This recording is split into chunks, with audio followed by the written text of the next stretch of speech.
I got a cool place to start, something I just want to share. So today is August 4th, 2020, which it's very close to on August 8th, 2019 was the day that I made a full commitment to the LinkedIn channel. On that day, which was 361 days ago, I had 0 employees. We had less than 150K in revenue. And I'll bring up Shield later if people want to see how I use Shield Analytics, which is the LinkedIn analytics platform. But probably had 3,000 or 4,000 followers. The knowledge was in my head. I hadn't communicated it to people. And a year later, about to hit 40,000 followers. Now, as of yesterday, have 10 employees. And approaching 2 million in recurring revenue. So that's just, it's not bragging. It is just telling you that committing to something when there's a great opportunity can generate massive results. Like I've 100% committed to it, and just kind of wanted to hope that was some amount of inspiration to do it, because the opportunity is still there. It could actually be better than it was a year ago right now. And so LinkedIn would be a really good opportunity. Gaetano, any thoughts on that one? I know you've been pot committed on LinkedIn for longer than I have. Yeah, man. But I mean, before all that, dude, first off, big round of applause. It's not easy to go all out on a limb like that. A lot of marketers, they'll play the in-house game, they'll play the agency game as an employee, but deep down inside, they may have those reservations about like, damn, I got to go all out there. I got to put myself out there. I got to bet on myself. That's really tough to do, man. And, I definitely tip my hat to you. Give a big round of applause to you and the team there, because it's a special result after a long and hard commitment. So it takes discipline. I know it's not easy. So, definitely tip my hat to you and the team. I appreciate that a lot. And I just want for people to realize when I was starting to do LinkedIn before I committed, people told me to build an outbound sales team. They told me that I should send outbound emails to people. They told me that LinkedIn would never work. They told me that I needed 10% of revenue for advertising budget. All of that was wrong.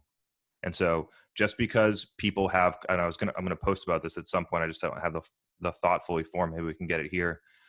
Is that just because someone has more experience than you doesn't mean that they know what's right for you. Like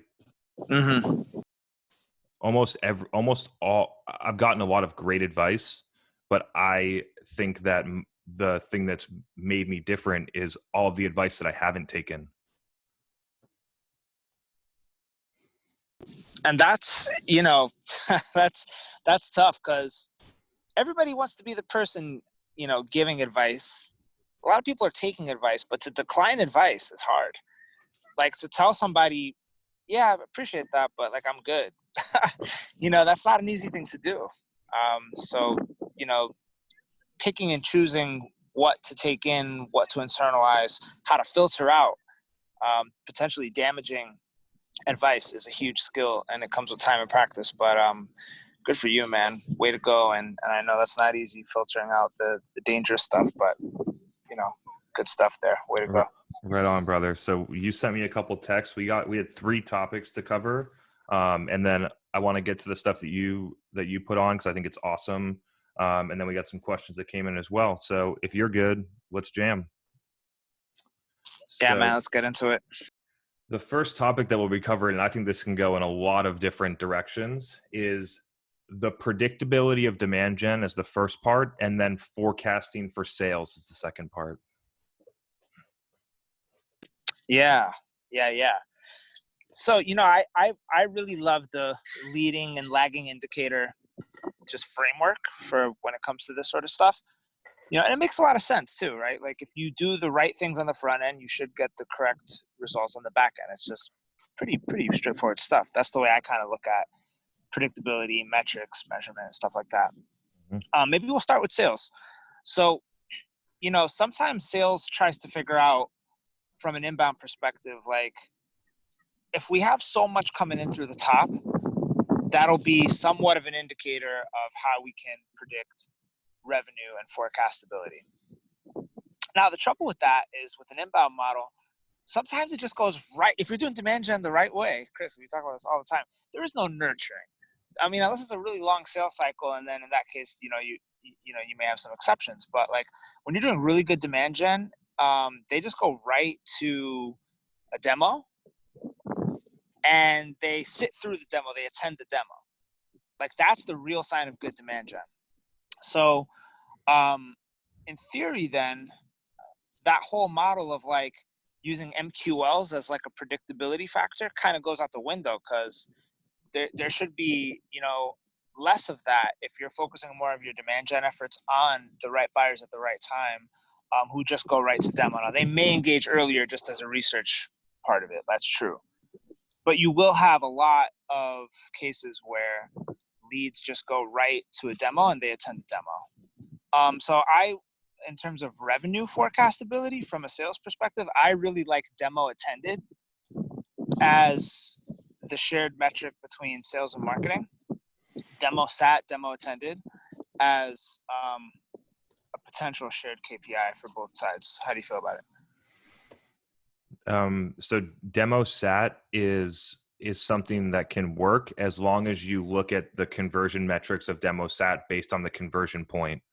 And so what I've seen is that a demo that happens via outbound has different funnel metrics after it than a demo that happens on a demo request. Right on. Yeah, right? Let's unpack that one. Yeah, go for it. And so a lot of companies will just say, look, we have 100 opportunities in SQO. We're going to close 20% of them, not looking at where those came from and recognizing that the outbound ones might be closing at 4% and the inbound ones might be closing at 27% or whatever it is, right? It's different for some businesses. I've audited a business a couple of weeks ago that had an outbound channel that was winning higher than the inbound channel, which is a huge sign that their inbound channel is not working the way it should. So yeah, go for it. I mean, yeah, right on. I agree fully. Because the thing too that happens a lot of times with outbound is, it's outbound to like discovery call. It's not usually outbound to like demo right away. But sometimes I feel like the lines could be muddied. And for example, like a rep that really needs to hit their number that month could say, yeah, it was discovery, but I also showed a couple of screenshots of the product, and therefore, it could count as demo. And that happens all the time. Mm-hmm. And so I have a couple other ways. One is more on the sales side that as a demand marketer I monitor, which is easy. It's just like, a lot of people use some type of forecast probability. Pipeline best case commit is one that I've seen used a lot. And so like on the commit side, I'm just trusting that the people on my team on the sales perspective have committed the deals that they're going, which gives me a bottom end of what the forecast should be. Best case gives me a better idea, and then pipeline gives it all. So that's more of a sales forecasting methodology that I just use to inform my strategy. But I think a different way to look at it that I've used in the past, which is, I think it gives you an idea, but I think there's a lot of flaws in the model as well. There's obviously especially as a marketer, not having insight into the sales conversations and all those different things. It's just like, you got to do your best to make a good estimate, but odds are you're probably not going to be correct, for a lot of different reasons. So one of the things that I've used is pipeline velocity, which is a metric that would essentially tell you how much revenue is coming through based on a period of time. And you can look at your demo request channel. And so you have 3 metrics that are historical metrics, which is win rate, deal size, and sales cycle length. So just pretend in the last quarter, you have those metrics based on the performance at that conversion point. I know that we won this many deals. It took 30 days. We got $12K in revenue on average per deal, and we won 27% of them or whatever, 20% for sake of round numbers. And then the feed forward is how many opportunities you created. And so if you have a 30-day sales cycle, you'll need to be refreshing this on a 30-day period. If you have a longer sales cycle, you can refresh it on a shorter period. But it should give you an idea, okay, we created 100 opportunities. On average, we win 20% of them and blah, blah, blah, blah, blah. And you could use that as a best estimate. Again, you're using a leading metric that requires it to have consistent performance in order for this to be accurate. And so if you're creating 50 opportunities and then all of a sudden the next quarter you jam a bunch of stuff in with performance marketing or stuff like that, and you go to 1,000, the rest of the metrics are not going to stay the same. Odds are you will not win them at the same rate. You will not create as many opportunities through the funnel. The sales cycle lengths will be different. So in order to have an accurate forecast, usually you need to have a consistent, repeatable model first.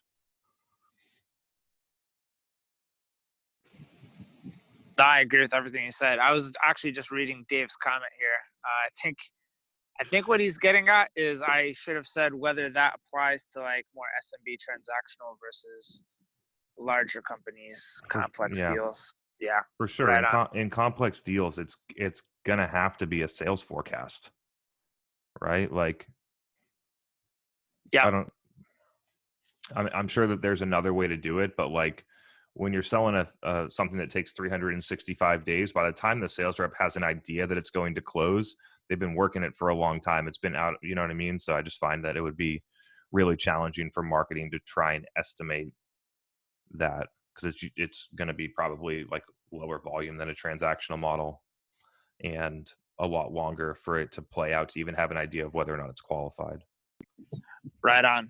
No, definitely. I guess, sometimes I even forget myself, the kind of industry that I'm in, it's heavily reliant upon prospects doing like 80 to 90% of the research before they even talk to a salesperson. Me too. And then it's usually a one call close, literally. Like, 10, 15, 20 seat deals, easily one call closes, like they do 80 to 90% of the research up front. So I also understand and sometimes forget that many industries are not like that. And I'm also experiencing this during a time of COVID when demand is sky high. We're seeing more one call closes than ever before. Mm-hmm. Of course, we're doing really good demand gen, so that helps. So, I guess, the situation for me is a little bit different. Right on. So for everyone listening or here, like those are some ideas. I would encourage you to try a couple of them and also see if you can find out a better way to do it. Like there's got to be a better way. I know that there are tools like Inside Squared and Clary, which I've tested, which try and use some predictability based on what's happening in Salesforce log changes to predict what's going to happen, or at least flag deals that are probably unlikely to close, even if they are in a certain stage or commit, based on factors like how long it's been, how big the deal is, or a combination of all those different things. So yeah. Yeah, right on. I think a lot of teams, though, focus on like demand gen to lead. So they focus on things like traffic, right? Like that's the cool thing about SEO. Even with paid ads to a degree, like if you know how much you're spending every month and you monitor your clicks and everything's relatively consistent, you can get a good feel for this. But a lot of teams focus on like, all right, in terms of lead volumes, from what sources we can use traffic as a leading indicator. So like, for example, if a Google algorithm shift happens and you drop a bunch of positions for a money keyword, that's going to decrease traffic from a money source, and therefore, leads are going to go down. Mm-hmm. So that's another way to kind of think about some of this. All right. We got a good one here from Julian. The question was, I think it was specific to LinkedIn, but this will apply to any social ad platform where you're distributing video. And so there's 3 points that he wanted to hit on. I think they're all going to be helpful for people. So if you're running video ads inside of social, and I'll talk about that a little bit. So the first one is cost per view versus CPM bidding. Okay. Yeah. Cost per view versus cost per impression. Depends on what's more important to you. Typically for me, it's going to be cost per view. Mm-hmm. I need people to consume that content. So, I'm not even sure how they quantify a view. Is it 3 seconds? That's a good point. So this one, I honestly don't know the answer, but I do not think, unless you're spending considerably, it's a huge difference. That's my experience. Like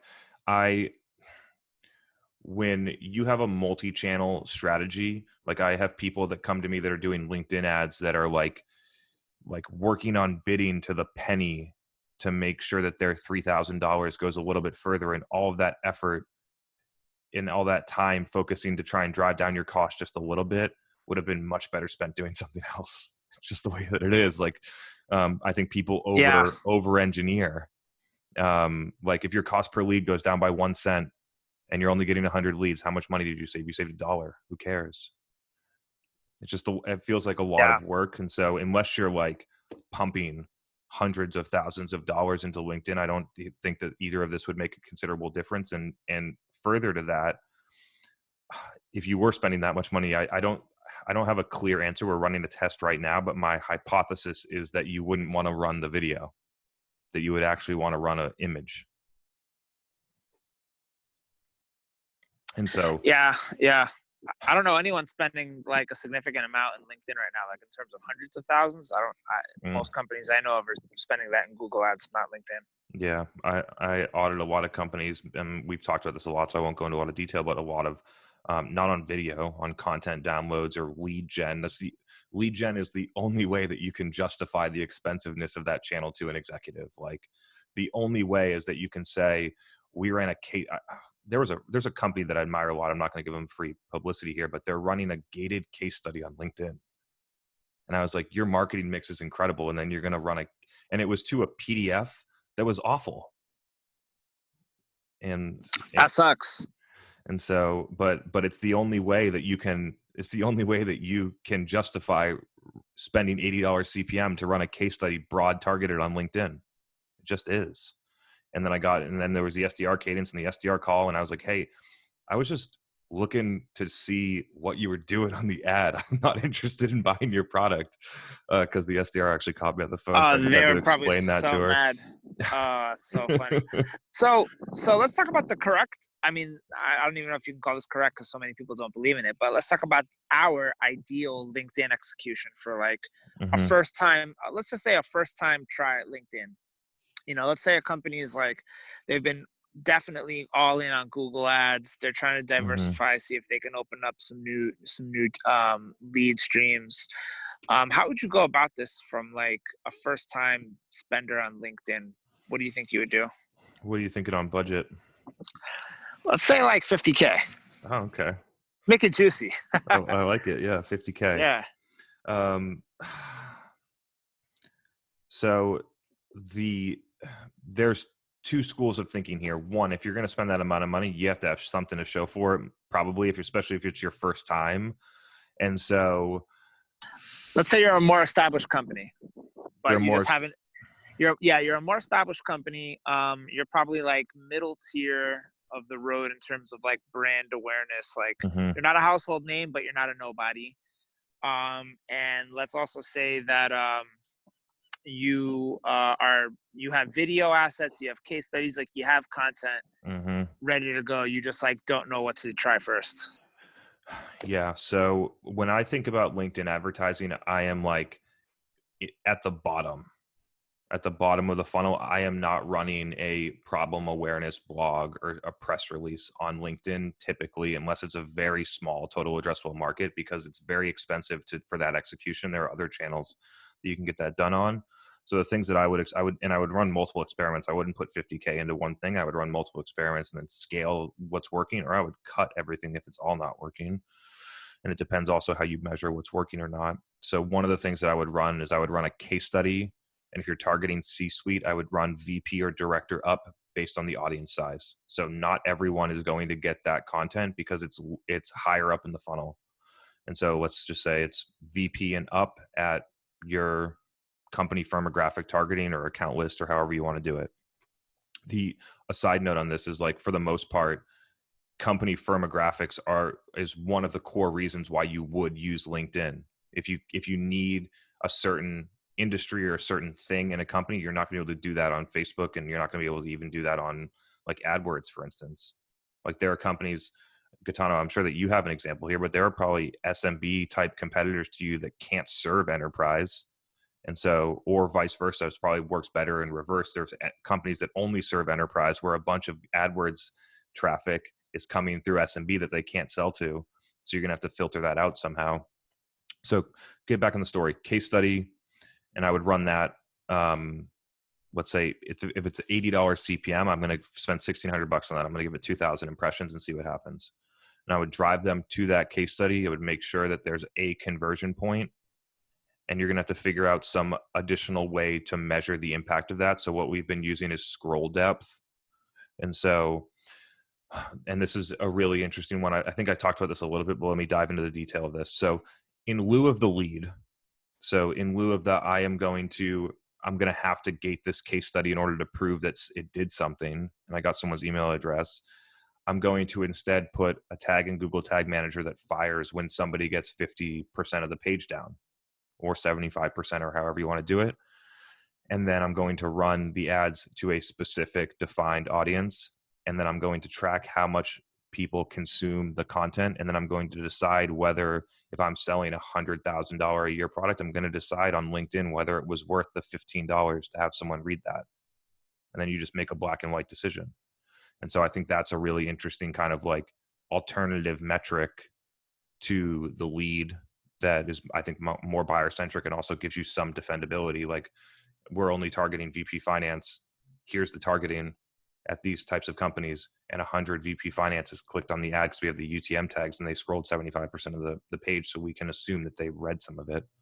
Like that might be a good alternative metric. The next one that I would try is image-based, tons of variations. So probably 10 variations of creative, image-based, that are focused on product or value. So what I normally look for, and I'm sure you've seen a ton of these everywhere, but impact text. You're selling again, we'll just stay on the finance one. You're selling to finance, like close your books in 7 seconds instead of 7 days, or whatever it is, right? So impact text, some screenshot or some other form of creative underneath it, and then just have them, and then the click through would go to a product page or a landing page, however you want, that describes the product. And then you could do the same exact thing with scroll depth, right? So we're targeting VP finance. They got through 75% of this product page. So we can assume, or we can take an educated, informed decision that they know more about our product than they did before. And if you're in a long sales cycle or complex sales cycle, that probably is worth $15 for a VP finance at your target account to know more about your product, right? And so if you break it down to those steps, it starts to get really interesting. And then I'm fine with, I don't feel like it works often, but I'm fine with experimenting. I think every company should go through the exercise, if they want, of spending $1,000 on direct response LinkedIn just to see what happens. And when I say direct response, like the same product ad, but it's to get a demo. Or I like the idea of like using more of it from a lot of companies have sales engineers or solution consultants or whatever you want to call that, and almost like a person that doesn't get commission if they sell you the product, that just can talk through and help you with something, I think is an interesting approach. Like learn how you can optimize your finance or something. An expert will talk to you for an hour and nothing. Like, and as long as you can deliver on that promise and not drive someone into a sales conversation when they didn't sign up for it, I think that there's an authentic and cool way to do that. So those are some ideas on LinkedIn. I would run those experiments, probably 10K of experiments, and then depending on if any of them worked, I would scale. Super cool. Oh, right on. Yeah, that was a great question. I mean, a lot of execs aren't going to be down with the, scroll depth as a measurement, but that's just the way it is, right? Yeah, I mean, they're paying $50 to have someone download an ebook that they never read it. So they're paying $50 for an email address. You might as well go to Zoom Info and pay 95 cents. No, straight away. Yeah, so I think people are very, and this is actually, if you think about it, this is on the marketer. Like that, what I just said is what every marketer should be able to say to a CFO and defend the idea that having someone consume content is more important than having their email address and download something. And so I think that's an interesting debate. Next, Julian's next question on this was the effectiveness of the audience network. And so the audience network, both on Facebook and I think LinkedIn has one as well, is that they will put your ads in different places other than the feed. So like I've seen SaaS ads show up when I'm playing Words with Friends, right? Like, and it shows up like after you make a move, and like Do you want your ad showing up there? That's up to you. In general, I say stay in the feed. So like no audience network, none of that stuff. Just stay in the feed, especially on LinkedIn. Maximize the budget for that specific point. And then on Facebook, at least, I don't think LinkedIn is sophisticated enough. Actually, you'd see UTMs and Google Analytics, but on Facebook, it'll break out how the ads are being distributed based on the channel if you use Audience Network. And I just choose not to do it. I just know that the attention, if you run on like apps or things like that, you're essentially paying Facebook prices to run a display ad. And so like I would rather pay Facebook or LinkedIn prices to have my ad show up on the channel in the feed where people actually pay attention. No, I agree with that. Cool. And then the last one here, and then we'll kick it back over. I got a good one for Gaetano here, and we'll go back and forth. But the last one that Julian had on LinkedIn ads is slow, steady delivery versus accelerated delivery. And so just for the audience here, like if you're on LinkedIn and you have a $300 a day budget, sometimes when you turn on the ad, LinkedIn will spend it in 30 seconds. Like Facebook is much better about spreading out the spend throughout the day. LinkedIn just does whatever they want. I've seen $300 budgets go immediately. And so like, I don't think you have a ton of control, but when you start looking at it more on like a monthly basis, not on a daily basis, then it kind of gets into Julian's question, which is like, if you have $10,000, do you want to spread it out over a whole month on LinkedIn, or do you want to spend it fast? And for me, this comes down to a couple key decisions. Is one, how much budget do you have? And two, how much content do you have after this one hits fatigue? And so I love the idea, and more on Facebook, not on LinkedIn, of putting out content and pushing it as hard as it can go. And then when it's run its course, you have immediately another one to swap to. And that's the way that I would do it. And you obviously have to pace your budget so you don't overspend. But I prefer to do it that way on Facebook because I qualitatively feel that, like, let's say we put out a news release or something, like we launched this new feature, that I think that there is a lot of value in the creation of word of mouth by pushing it to everyone all at once versus spreading it out over time. So if everyone sees the same ad on the same day, there's a lot more opportunities for people to talk about it. Hey, I saw this. Someone calls their friend, hey, I saw this new feature. I know you used the product. How was it? You can create almost like word of mouth, which I think is the most effective marketing channel. When a potential customer is talking to an existing customer, however they decide to do it, it creates a discussion, which then leads to potential buying decisions happening. Right on. So we'll switch gears. I'll pass this one to you, Gaetano. And this is funny because I have this conversation, I would say once a week at this point now, is getting execs on board with thought leadership. Oh man. Where to begin with that one, right? Like, there's two ways to approach it.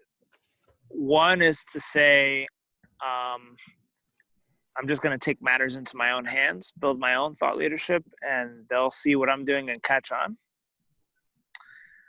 That's one way to approach it. The other way to approach it is to just be super proactive about it and say, hey, Mr. CEO or Mrs. CEO or whoever, say, I've pre-written 10 story ideas for you. How about we schedule like a 15-minute call? You can just go through these with me, add your voice. We'll publish them and you'll see the response, and then you just engage with the comments and just get it started that way. The other way is to just realize that they're never going to do it and just don't waste your time. Like, just that's just the reality of it. Like, it's true. I realize that about a certain number of execs. Like, they're just not all of them are going to get on board, and you can't force it. You can do all you can to kind of persuade the benefits of it. I would try to put it in the framework of like how it can help accelerate deals. Like imagine you have like a big opportunity, like a new prospect comes into the pipe, relatively big account. Sending a personalized LinkedIn invite from the CEO to a couple of the key stakeholders, right? With just like a message, hey, I heard you recently signed up for a demo. That's super awesome. I hope we're able to, meet your expectations. It would be great to work together, right? Like that could be a form of thought leadership.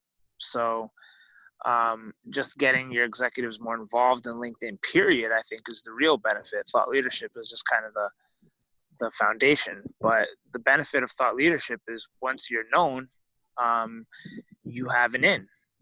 You can connect with more people, influence more deals. That's the point. So you don't build thought leadership to become LinkedIn famous and then, that's it. You do it so that you can influence deals. That's what it's all about. So it's building street cred. Yes, that's great. Great public image, great company image. Yes, that's great. But the big benefit is that you get to influence deals. So that's how I would position it. I love the idea of just like, if you're not going to get it done, then just recognizing that and going in a different direction. I think that's one that a lot of people could learn from, because I agree with that. There's a lot of people that no matter what you say, and this is whether you're trying to sell thought leadership to an executive or you're trying to sell something to a prospect that's never going to buy, right? It's the exact same thing. If that person's never going to buy, then stop wasting your time and go find someone that is, or do it yourself, right? And then I agree with Gitano's is if you can get them to buy in, to initially get the process started, to make it as easy for them as possible, to sit them down, to interview them, to record it, to put it on the podcast, to edit all the videos, to get it ready for them to post, to suggest things to write.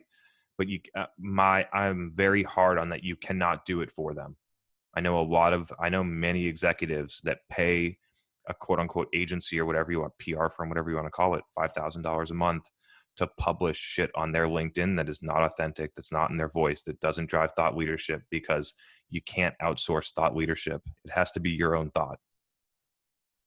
And so I know that there are companies that can put a framework around it to pull your thoughts out of you, which I think is smart, to minimize the amount of time, but you can't just outsource your thoughts to someone. So I think there's a difference there.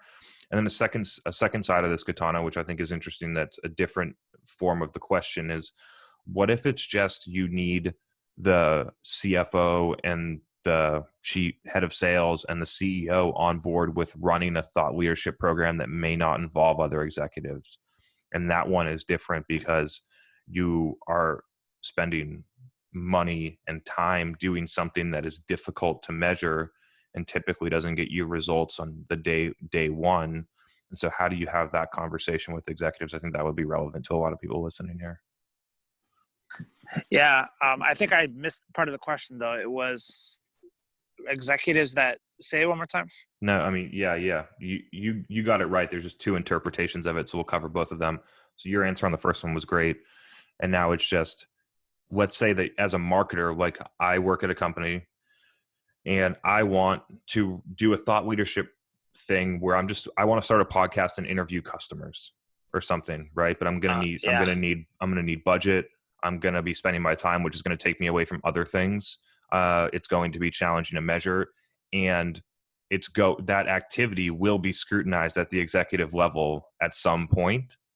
And so that I think is a really interesting one to talk through how to handle that. Yeah, got it. Wow. So this is another one where like I have a big advantage, because if I went to my like CEO tomorrow and said, hey, I want to do a customer podcast, he'd be like, cool, that's a great, yeah, I trust you. I think if you think it's a great use of your time, then yeah, we should do it. It would just be that easy. But I recognize for others that it wouldn't. So I think what it comes down to is actually like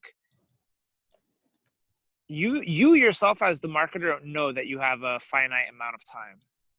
So you actually have to figure out like what your goals are and however you want to like chop up your time.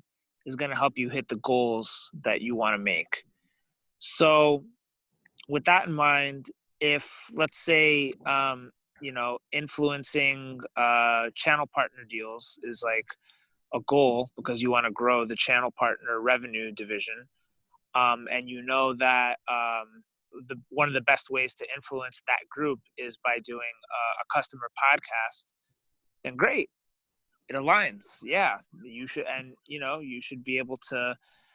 Not, it doesn't have to be 100% measurable, right? Like, but if that's just something that's known to influence deals based on feedback that you're getting in the field, that all the channel managers are saying that their partners listen to podcasts and they're all asking for one and there isn't one, and if it makes sense and you have someone who could pull it off, like I think you should allocate effort to it. But I think anything that you want to allocate effort to should align back to a goal. So sometimes there may not be like a direct opportunity for that in terms of thought leadership. It's just kind of that ongoing thing. So in that case, I'm not sure how you would approach it, Chris, but I would try to think of it in terms of like, how does it align to a specific goal? Do you think that your CEO would say, yeah, go for it, for the reason that they just blindly trust you? Two, that you've already created enough results, which creates space to do other things? Or three, the CEO just believes in marketing and understands it? Yeah, good. That's a really good one. So actually, yes, you're right.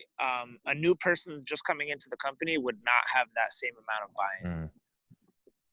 Because I have gotten results, and that I have been someone that has like, I didn't just come in talking a bunch of talk. I walked the walk and like have gotten good results for the company and have made an impact. I do have a lot more leeway and influence. So that's also a good lesson for everybody. I don't think you could just come into a company and start demanding big changes and big programs and think it's going to work. Like, it's actually not going to work in your favor if you do that. You have to build trust and authority within the company before you start, asking for stuff like big stuff.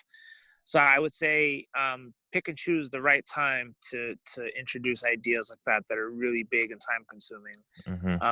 Otherwise, you're just going to be perceived as someone who demands a lot and needs a lot of rallying of the troops in order to be successful. But the reality is you need to get results on your own first without making big demands. Yeah, this is very similar in how I think about starting a thought leadership program, which is that you should have the results and the engine running first. So you should have AdWords locked in. You should have a short form content strategy going through paid. You should have a team that if SEO is a strategy, you should be able to do that. And there should be results to show for it, which then create the space to go out and do the program like this.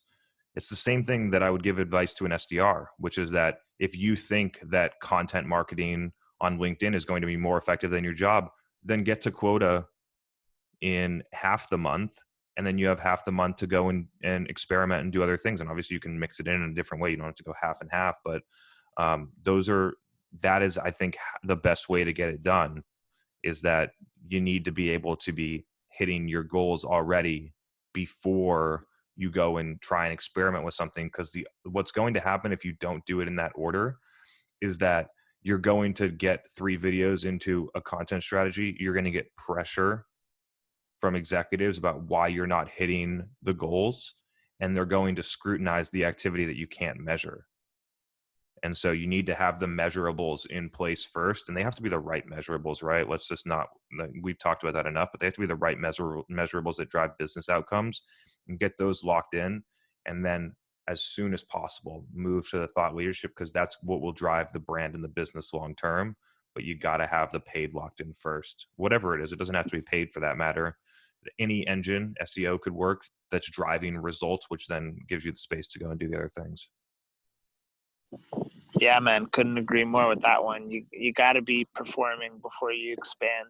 The other thing too is like even content marketing not on social media takes a long time. You don't just get results overnight. Mm-hmm. Okay. You had a couple questions you texted me about. You want to jump in?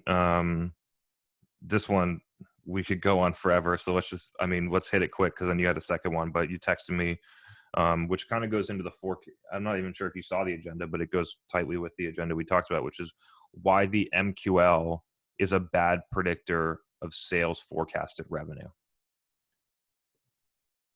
Yeah. I mean, it definitely ties in closely to what we talked about earlier in the call, but well, the reality is every company measures or, says that an MQL is one thing versus another. So I think the first part of it is like aligning on what that means between marketing and sales. But, it's easy to get MQLs, like, let's just be real. Like you could do the old school technique of driving paid traffic to a paid ebook or something like that, or it's an interesting so I'm sorry to interrupt you, but it's an interesting no worries. point, which is that somebody from Serious Decisions commented on my post when I was talking about demand waterfall, and it said that I mean, basically it was like, this is misleading, it's the definition of the MQL that's the problem.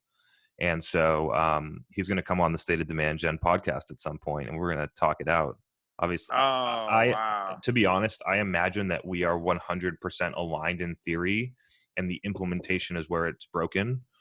Because right, if you define an MQL the right way, an ICP with buying intent conversion, then you'd have to adjust your entire funnel downstream. I'm not sure if that. I mean, we'll see if that interpretation would work and how they want it to be implemented, but it feels to me like it's a volume game that where the way that I think about it wouldn't fit into their model. Well, that's going to be a showdown for the history books. It'll be fun. David set that up. Thank you, David. I hope I'm around for that one. I'll stay out of the ring though. Right on, brother. And then you had texted me about the new hire, which you wanted to chat about. Yeah. So definitely, big congrats on that. Adding a new member to the team is always a sign of positivity, prosperity, and growth. But it was an interesting hire in that it was a senior level person owning, it looked like customer success or client success. COO, Chief Customer Officer in one. Yeah. So let's talk about that. Like, let's do it. What was it in the stage of your business that made you realize that this was a need? And then how did you go about finding such a person? Because it is a bit of a unicorn find.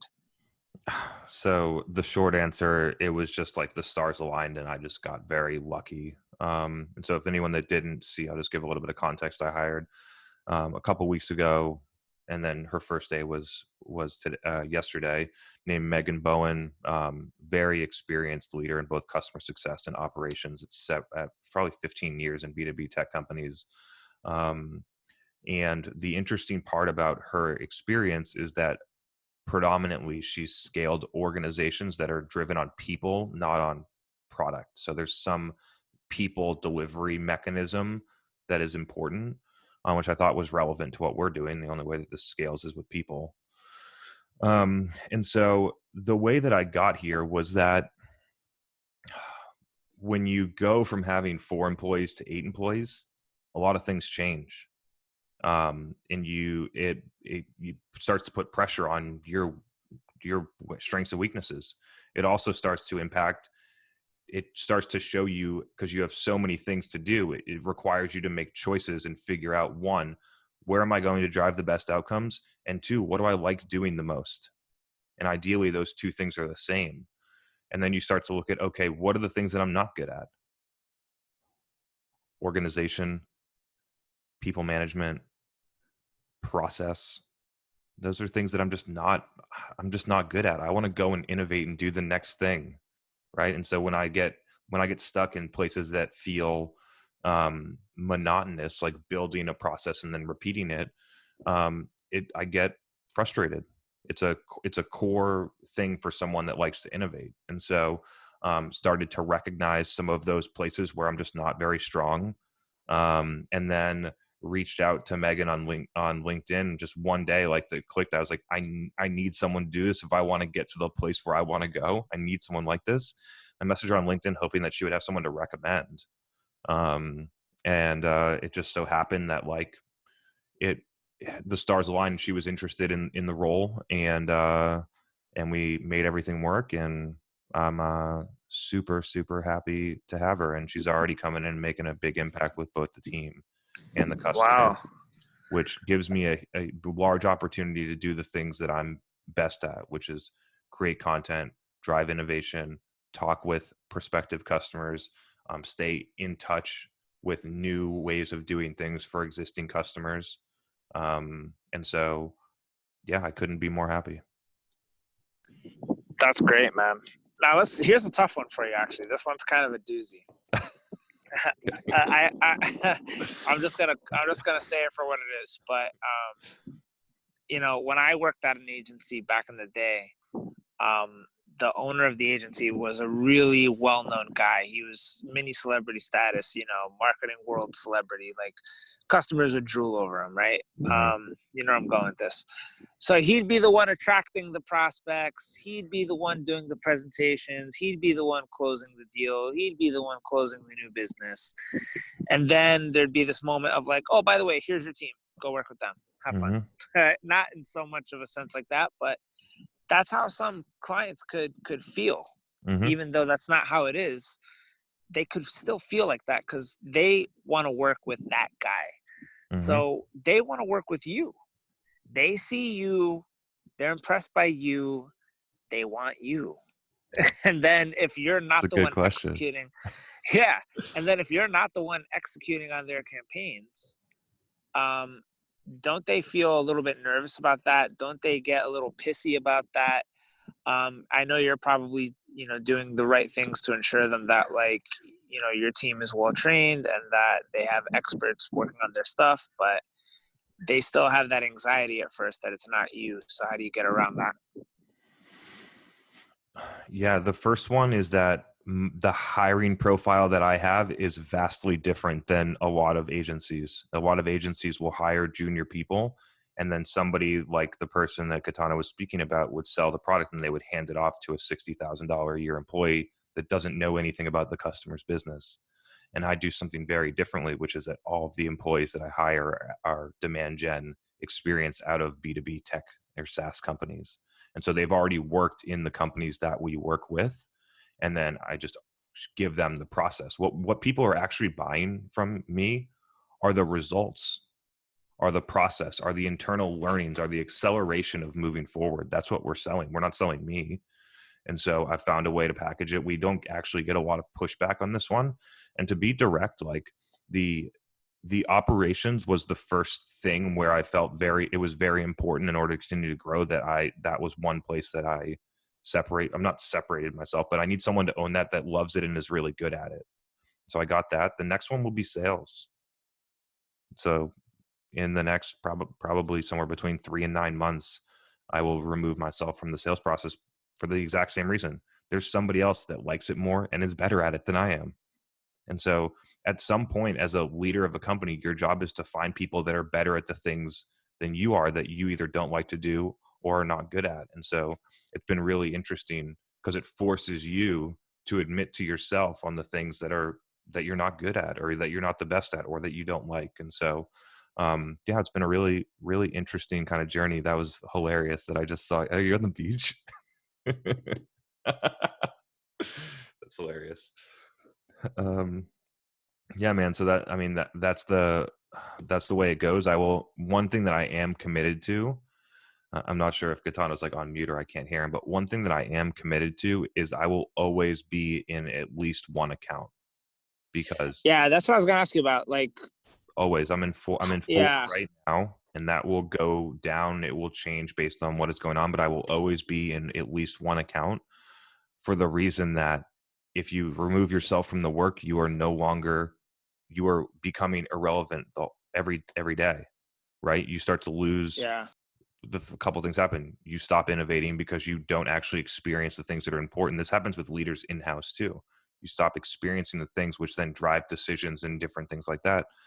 The second thing is that my content wouldn't hit. Like I wouldn't continuously have other things to talk about because I wouldn't be experimenting and learning and innovating. And so there's like this whole ecosystem where in order to keep moving forward, you have to continue to do the work, right? Like Kobe Bryant I've been watching a lot of his videos because I find a lot of relevance between sports and business, that a lot of people will celebrate hard work in sports and motivation in sports, but will frown upon it in business. And so like I've started to think about like my company as a sport. Like I'm going to work hard, and Kobe Bryant didn't win a championship and then stop working.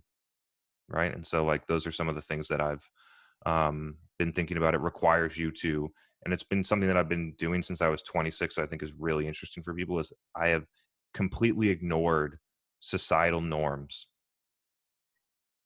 which I think is huge. So like people think that it's unhealthy to work 12 hours a day. Like sometimes I work 12 hours a day. Sometimes I take a week off.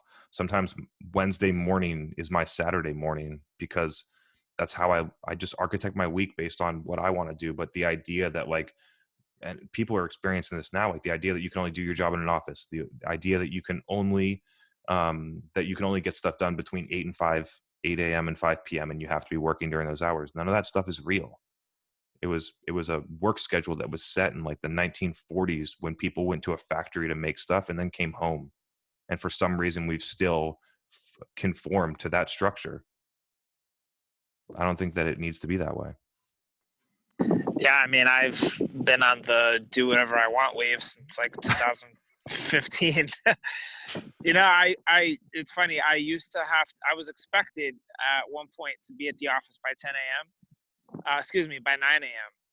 And I just never did that. I just showed up when I felt like it, and they just learned to accept it after a while. They're like, well, he's just going to show up whenever he wants. So whatever. That's just how it was. Yeah, yeah. So I appreciate the discussion. If people have questions on some of that, that was more on like building a company and leadership. If you have questions, feel free to drop them in. But I'm sure that there's some stuff built up that we can definitely get to. So again, I'm sorry if I don't pronounce this right, but Nuam has a question, which is, what are your thoughts on running your own webinar podcast series versus being a sponsor on an already established podcast or webinar? Oh wow, that's a really juicy one because I've been on both sides of the coin. Well, so here's the pros and cons. If you are a sponsor on an already popular podcast or webinar, then that means there's not going to be much of a like time lag. You're just going to get right in front of an audience fast. You're going to turn on the water faucet, and you're going to get immediate exposure. And there's going to be a lot of familiarity around the brand with that particular audience pretty fast. So speed is on your side if you go for the sponsorship angle. The other benefit is that you connect immediately with the right audiences if you know what you're doing. So, that's one of the downsides with SEO, for example. Like you're going to get all sorts of different types of people searching for, a short tail, chunky, high volume keyword. But with sponsored webinars and podcasts, you are immediately getting into a niche audience. That's the cool thing about it. You can get real targeted with it. If it's like a really niche podcast or webinar, you're going to be able to reach the right audiences. So that's a good thing. Let's talk about the bad thing, cost. Well, and that depends on how you frame it. So it may, in fact, be more valuable to drop 10K on a sponsored webinar with a very niche media company, right, that for sure has the right audience, versus like some other channel like Google ads. I mean, you can get targeted with that too, but it's more of a grind, more of a slog, right? It's a PPC game. So that's just a strategic decision that would have to be made. But in terms of like what's truly better, here's the thing. Like with webinars, you have the ability to build out that muscle. Like, can you get a team to create webinar content? Can you have someone coordinate it all? Running the software, the lead management, the promotion of it. So that could be the other benefit too. Like you don't have to worry about content promotion really. because the company that is hosting the webinar, they do most of it. They probably have a big email list, which you don't have, right? They have the loyalty and the followership, which you don't have. That's why you have to sponsor it, because you don't have anything. So it's the buy versus build dilemma. That's the way I would think about it. Chris, what are your thoughts? It's interesting when you think about this, like if you thought about the exact same thing about SEO or paid search, right? I think the answer is both in different structures, right? Like pay while you're building your SEO, and then once the SEO is good, you can slow down paying. And so that's what I would do. I would start with sponsors, and while I was doing that, just to move things forward. And this is assuming that you want to do that. Like I would question whether or not sponsoring a webinar is the best use of those dollars. But if we're talking about this versus one or the other, like I would do that I would sponsor the webinars to get me immediate access. And I would be in the background building the podcast myself. And over time, with the intention of as quickly as possible, having our podcast be more popular than the one that we're paying to sponsor. And it doesn't actually take that long. Like Angelica is on the call. She's on my team. She joined like 18 or 20 weeks ago. So let's just pretend for sake of round numbers, 5 months ago is when we launched the podcast. And at the moment, like I'm getting 10 DMs a day, which is like, I love your podcast. I'm telling everyone about it. Can we talk about this? Like, it doesn't take that long. If you are bringing value to the audience, you understand them well, and you're doing it just for them.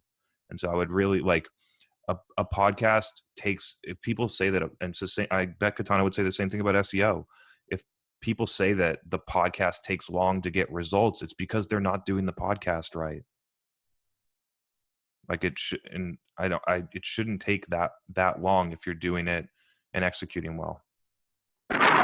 Yeah, I mean, let's talk about that for a second. So the reason why most webinars aren't effective is because what happens? You get some old person that just wants to sell something, and they're not exciting. They're stale. It's a deck with 5 intro slides that are all about the company and where they rank in the magic quadrant, and all this stuff that no one cares about. And then before you know it, 25, 30 minutes have gone by, and you still haven't really learned anything exciting. And then by the end of the webinar, you still didn't really learn anything. They're just trying to sell you something, and you had a bad content experience. You feel like it was a waste of time. You didn't learn anything. So of course you're not going to want to do any business with that company. They didn't teach you anything that you didn't already know, or they didn't add any value to you. Why would you want to buy something from a company that added you no value? So that's why the sponsored webinar game doesn't work all the time, because people suck, and that's why. I don't know how else to say it, Chris. I'm just keeping it 100. Yeah, this is going to be entirely subjective, but I think it's a super interesting point, a super interesting topic to debate, which is that what are there things like doing the webinar where people sign up and attend, and then it basically is like a back end sales pitch? Is there actually a negative impact to doing that more so than a positive one? Like I think that's a really interesting, whether it's an ads, whether it's a webinar, whether it is a content download to have someone call you 11 times, whether it's hiring an outsourced SDR firm from India to cold call people. I think some of those things can actually be brand negative, can actually push buyers further away than closer to you. You might get a couple customers, like the LinkedIn spam DM is another one. Like you might get a couple customers from it, but you just sent spam DMs to 10,000 people and 9,998 never want to talk to you again and disconnected with you. Was that valuable? Or was that negative, right? All those things are massively negative. Mm-hmm. In fact, I feel like there should be some kind of brand scoring rating scale thing out there that tracks this stuff. Like there should be a place. Have you ever heard of that website called The Dirty? No. There's a website called The Dirty where like if you do a lot of like scumbaggy things to people, you get reported on there. And you get exposed. There should be a version of that for B2B SaaS companies. So for every bad email you get, and that's what we should promote on LinkedIn. I'm going to probably create this, a database where you can report bad marketing or bad just whatever. Yeah, maybe I'll buy a domain or something and tell you guys about it. I think I'm kind of hype on this now, but yeah, a place where you could submit. This is the whole reason we Demand Gen Live started 20 weeks ago, was so that this idea could surface. Yeah, no, exactly. This it was all meant for this. Yeah, and that's where you should be able to port bad sales emails, bad cold calls, you know, bad link building outreach, bad ads, bad everything, bad executions on webinars, and you know, getting spammed on follow, like all that. You should be able to report companies who do that. How dare they do it? Report them, and then they would stop doing it, because you would never want to be caught with the shame and embarrassment of being exposed on this website. On the homepage with like your LinkedIn profile picture or something. Yeah, like offender of the week, VP of marketing at Intercom. Like, dude, it could be like the B2B SaaS version of like Barstool Sports or something. Okay. I just wouldn't want to get sued. I'd have to figure out a way to censor it all, because I don't want to get sued. But there cool. you go. Question from Sam here, which is interesting. Is it still effective to do thought leadership if you as a marketer are publishing, or would you say it has to come directly from an exec?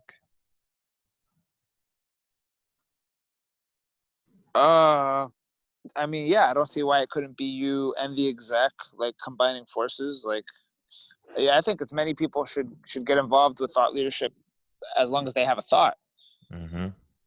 So with that in mind, it's, you know, there's two kinds of thought leadership, right? And this is just the reality of what it is today. But one example of it is, I'm actually the person doing it. I'm actually the subject matter expert. I'm actually the person in the trenches doing stuff, and you know, reporting back on my experiences. Yes, I have the credibility to talk about this stuff. The other kind of thought leadership is not really thought leadership. It's more what I would categorize as like thought documentation. And this idea may have been born from the Gary V playbook or whatever, but essentially it's like, let's say I'm a brand new SDR and I'm trying to get started with like LinkedIn content marketing for the first time. I'm being told over and over again that I have to do thought leadership. I have to build my personal brand, and I don't know where to begin. So what I'm going to start doing is just start documenting everything that I'm doing. Like, hey, it's been my first month at my job. Here are my top, 5 learnings as a brand new SDR. That could be considered thought leadership. Right? It really could. But it's not expert level thought leadership. It's, I'm new and I'm just documenting my process, and it's relatable because I'm sure there's other people struggling with this too. It's expert level to the people that are on day 1 of starting, and she's on day 30. He or she's on day 30. That's right. That's right. But here's another like kind of, brain scrambler. It's not expert level to other people that are seeing that content but have already been there, but were too afraid to do it themselves. It's not expert level. So there's a lot of people out there that just like, they creep, they consume, they criticize, but they never do. They never create. And so because of that, if they would just do, then they would no longer have to say, oh, look at this person putting a basic idea out there. Oh, that's so 101 level. This is stupid. It's not to everyone. So just because you're afraid to put your ideas out there, you don't have to criticize others for being too elementary or too 101. I think LinkedIn and social media now is a place where all, skill levels can have a place. You don't just have to be, Dave Gearhart or, someone super famous like Neil Patel to be like cool or popular or whatever. Like, you can still find relatable things to talk about among your peers, because the truth is there's people of all types and skill levels on LinkedIn. It's not just a place for experts. So that's how I would think about it. Yeah, it's great. And as a marketer, the first thing that you need to do is take a hard look at, if you're trying to do thought leadership and you're a marketer and you're selling to CFOs, whether or not there's a lot of different angles to get this done. Like I tell the story a lot, and I think it's really relevant to people, is that when I was selling to emergency medicine physicians, like, I didn't publish my own thoughts. I interviewed them. I knew that the people that were leading experts, and I was just the person that was interviewing them. And there's a lot of different ways to get that same impact. It just might not show up as your personal brand. And so I think we need to distinguish is the thought leadership driven to get you more followers, is to drive more business? Because the thought leadership component should drive the business. From the personal brand standpoint, you see a lot of, especially salespeople that are not selling to other salespeople, which are building personal brands, which is also very important. If you're a salesperson, you're publishing sales content and you're selling to physicians, it's unlikely that that's going to get you a lot of business. However, it probably will get you a better job or the ability to create a Patreon and get $10 a month from 1,000 people, or any other things that you want that might actually make you more happy than selling to physicians. So I think it's almost like hedging your bets by doing it on that side. But if you're doing it to drive whatever business you are forward, you have to make sure that if it's thought leadership, that you either have leading thoughts or you interview or somehow create content with people that do. Cool. So let's talk about the Patreon thing real quick. All right. You know this is coming. Come on, man. $10 a month. You know, X number of subscribers. You got a SaaS business. Well, it's not SaaS. It's just subscription model. Yep. But I don't know. What are your thoughts on it? Is it tacky? Is it cringeworthy? Or is it, hey, good for this person, they're doing their thing? I mean, I don't judge. Good for the person that can get, if you can, it's interesting because if you can get 1,000 subscribers at $10 a month, like you don't, if you lost your job, you wouldn't be in trouble. Right. And it also, the idea of getting the amount of work and experience required to get those subscribers means that you can do other things than just sell the information. So me personally, I don't like doing it. I like giving away the information for free and then having something else to sell that is not the information.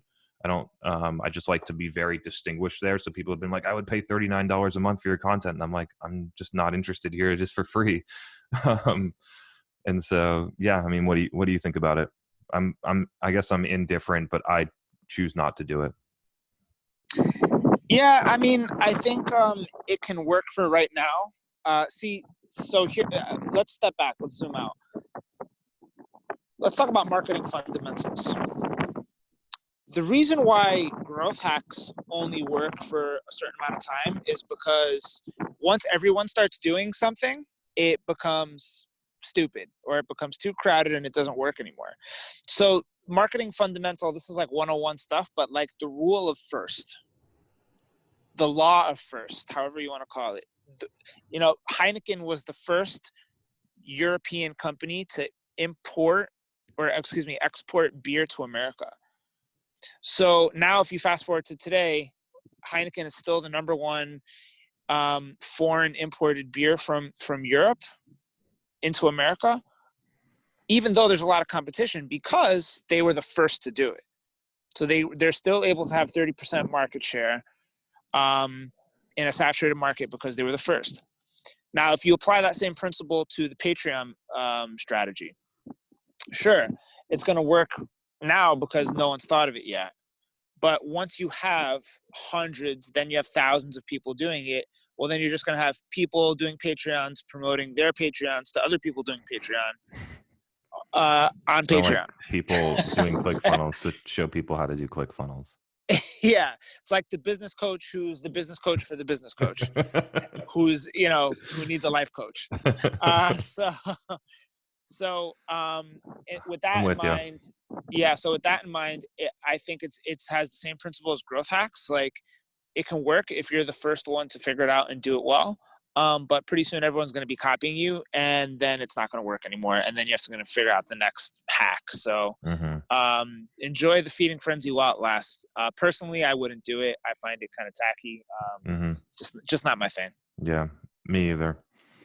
Would much rather be spending the time here and having you all than charge you $10 a month to read my blog that I post on LinkedIn anyway. Exactly. Exactly. That's what actually, that's actually what pisses me off about it. Like there's no exclusive content. Sorry to break it to whoever's paying, but so there are like little benefits and upsells and bonuses. Cause like, I know some of those guys are doing things like once a month, you get to have a hangout with me. the same hangout we're doing now for free every week. Mhm.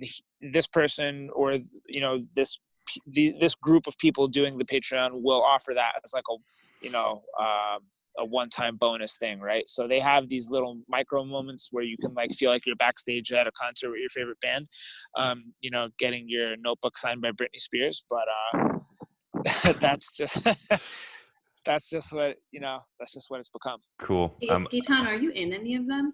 I'm just curious. Or have you just seen them promote them?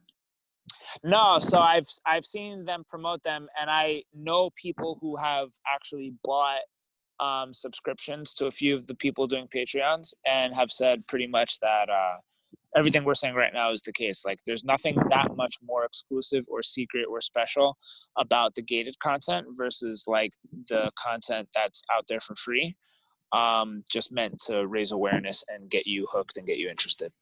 I think that that's the case for some, and especially the follow-on ones. But I mean, if you have real expertise, I think that there's value in tiering your content, right? If you can, and if you can do it well. And so I've seen this work really successfully. I'm in Dave's group. I find it very informative and helpful for me. And not to mention that there's like a community of marketers that can talk to each other daily. And right, there's value from that. And I think if you can do it well and you have a level of expertise and a level of value and you're able to tier it effectively, again, that's a skill, and you know, not everyone can do it well. It can work, but just wanted to give my 2 cents. Sure. Yeah, right on. I mean, yeah, if there is a certain level of experience behind the person that's doing it, yeah, you know, I think it is valuable, right? Like, if you're let's think of it in this framework. Let's say you're a super novice, like you don't know really much, right? Let's just say. The reality is, rather than going to school and paying like, you know, UCLA $50K for a degree, you're actually much better off paying $10 a month for the Patreon. To go to Dave Gearhart's Patreon. You will you will 100% learn more and better by doing that. And that's just, I think that's just an amazing thing. It's the truth. Now, college would be out of business if everyone in the country knew that. You know, I think every college in the country would be out of business if they knew how much free like stuff is out there just in blogs and websites and podcasts. Like, just most students aren't, you know, they're not drinking the Kool-Aid yet. They don't know how much free stuff is out there. But yeah, that's just how it is. All right. I got a good one here, and if you're cool, we'll roll for one more, which is this is going to be an interesting one. Do you consider webinars brand or performance? It's a good question. Brand, 100%. So I think that the interesting thing about any execution is it's brand or performance based on your intent and how you measure it, right? And so a webinar done right should be brand, but a webinar done wrong or done how it's normally done will be performance, because it gets measured that we got 50 attendees that we can cold call, right? And so if the KPI is how many people attended so we can go and sell to them, it's performance. If it's done right, like what I think, I mean, Gaetano said this a lot, and I agree with him. Like, what we're doing right now in a gallery view for 100 people should be what B2B companies are doing for their webinars, with no sales cadence behind them, and then using this medium exactly what we do, publishing it to a podcast, breaking it up for LinkedIn, doing all these different things, building a community, whatever those are. I think that's the right use of a webinar. But I don't think many companies get there for a couple of reasons. One, because they're more focused on having an attendee that they can sell to than actually providing value. And yeah, I mean, that's what I see. And two, they don't have the expertise to actually provide the value. Here's how I would think about it. By the way, Chris, I agree with everything you said, but here's kind of a way to flip the mindset a little bit. I actually don't want other companies to start doing this. It just goes back to being first, right? Exactly. It goes back to the Heineken example of being first. Like, if every company starts doing this, then we got to come up with the next coolest thing. So they're just making it a lot easier for us to be great. So for one, like I actually don't want other companies to start doing this. Inevitably, they probably will, but that's just one thing. I don't want them to start doing this. But here's the real point that I was getting at with it all, which is if you are a company that's able to be the only one doing webinars for brand in a world where everyone's doing it for lead vulturing, you can actually use that as a messaging competitive advantage. So the way you promote the webinars, you can even say things in your ad copy or your organic social copy that says no pitches after, guaranteed, real value. That's the stuff that gets people excited. And then on the webinar, you just announce it up front. Hey, housekeeping rules, by the way, you're not going to be asked to, buy anything after this. You can just say it's all about value. If you truly want to learn more about it, you can hit us up. But, you can do soft things like have a CTA. Like that's one thing I like about Crowdcast. They have a CTA button, which is present throughout the whole webinar, so that you can click that button and discover more if you're interested, but it's not getting shoved down your throat, which is pretty cool. And that's kind of the thing I was also going to add, Chris, to like your scroll depth KPI or your scroll depth tracking method. That's a great one, but I'm a huge fan of optional marketing. Let's just talk about that for 1 second. Optional marketing is when you give them the option. If they want to learn more, they can. So yes, the main way you track it is through scroll, but a secondary goal conversion could always be having that, learn more button clicked on anyway. Totally. Completely agree. Yeah. But the mentality has to be that secondary. Mm-hmm. That's in my language, my man. I like it. Yeah. So it's the same thing with the webinar thing. Like that, optional marketing. Think about optional. One of the best opt-ins I ever had from Sales Hacker in terms of email list growth was giving away free sales Excel templates, like free templates. There was like 15, 20 of them available. But if you wanted the bundle, you could get the bundle in one shot. Just give us your email address so that we could retarget you. And of course, invite you to our webinars. But optional marketing, man. Right on. So let's close out. I think somebody from the audience, Graham, gave you an idea for the name of the website you're going to build, which is the B2B Dirty, which will also become the name of this podcast episode. All right. If I go on GoDaddy and try to buy that domain and someone already bought it from this group, we're gonna have a major beef. Yeah, this one already bought it. This one was fun. Thanks for everyone for sticking around. It kind of got a little funny toward the end, but it was great. Really good to see you all again. G, you want to close us out? Sure, man. I would say thanks again to everybody for coming back. Damn, it just keeps blowing my mind more and more every time. I never thought I'd be someone that'd be interested in that others would be interested in what I had to say. So thank you for listening to my rants and putting up with it. Chris, congrats on company growth, man. Hiring, creating more time for yourself to do cool things, innovation, onwards and upwards, man. I think we keep this party going. It's been fun. Yeah, it's been fun. This is actually week 20, if you can believe it or not. I know there's some people, I can see them right now, that have been here for all 20. And kudos, one, thank you. Two, kudos to you, because you're doing things that are going to help you get better. I think we talked about the $10 a month Patreon, but like one of the things where my career trajectory and actually my life changed is when I started not taking money and going to the bar or like buying a watch or something stupid. And I took it and invested in myself to learn. Like instead of taking the $3,000 and going on a vacation, I took it and I built an e-commerce store. And that's when I considered that investing in myself. And that's where a lot of things change. So you don't need a monetary value to invest in yourself. Time is valuable as well. And so, I'm just really, really happy that you all enjoy this enough to keep showing up every week. And I hope that we can continue to hang out every Tuesday night. I really enjoy it. Right on, man. So there you heard it, guys. Invest in yourselves and your futures will be a lot brighter. it's a great note to close out on. Right on. Good night, everyone. Good to see you. Peace out, guys. See you, G. Later.